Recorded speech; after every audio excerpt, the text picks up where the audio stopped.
So this is how we cook, is it? This is how we cook. This is our kitchen. Would you like to come into the kitchen? Sure. This is the kitchen in our home in the village. We're cooking on charcoal.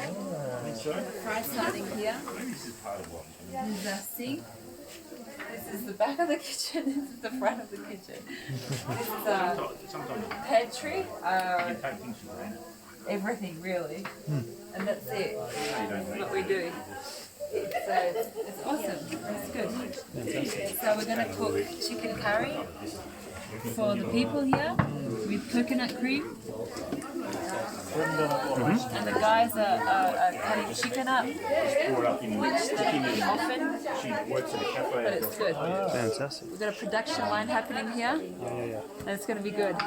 We are the cutters of the chicken. And we've got the African women just resting, and we want to serve them tonight because they are so good to us. You just let Cheryl know on the video that Darren's doing something.